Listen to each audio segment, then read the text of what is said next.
The doctor on trial for alleged negligence in connection with the killing of 8-year-old Gizzell Ford testified Friday that a physical examination of the girl 3 weeks before she died revealed no signs of physical abuse. The girl's family is suing Drive Noral Rosado, claiming the child abuse pediatrician failed to alert authorities about the girl's condition, inaction that led to the girl's horrific and life-ending injuries, according to the lawsuit. Rosado, from the witness stand during the second day of the trial at the Daly Center, disputed the contention that abrasions on Gizzell's legs and buttocks indicated she had been assaulted.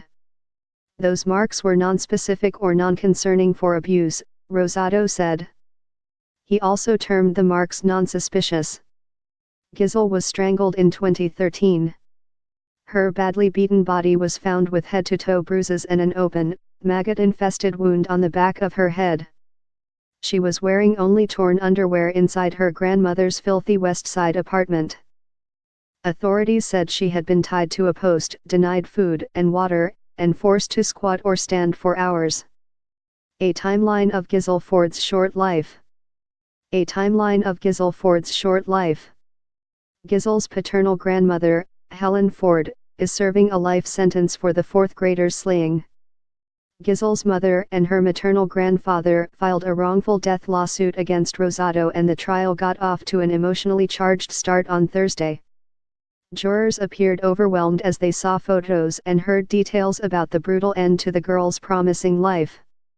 A burly male juror with a neck tattoo began crying at one point, telling the judge he needed a tissue, as several of the other 14 jurors fought back tears. Trial Judge James M. Varga called for a halt to the trial, and at least 4 jurors left to compose themselves. 2 female jurors returned with a handful of tissues.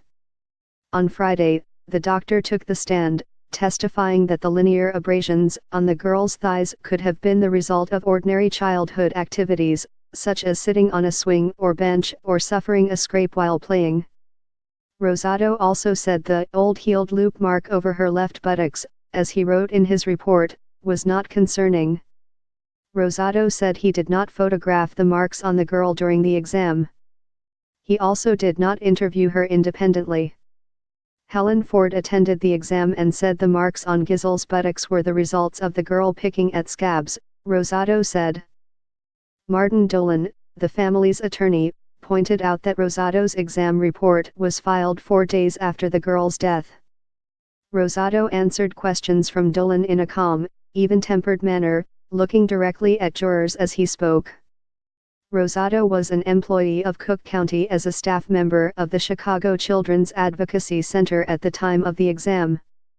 For that reason, he's being represented by the Cook County State's Attorney's Office in the lawsuit. He now works at Lurie Children's Hospital. Dolan also asked Rosado why he did not ask Gizzell about being forced to perform physical squats at the house. The doctor responded that it was not a concern because the Department of Children and Family Services had already investigated the matter.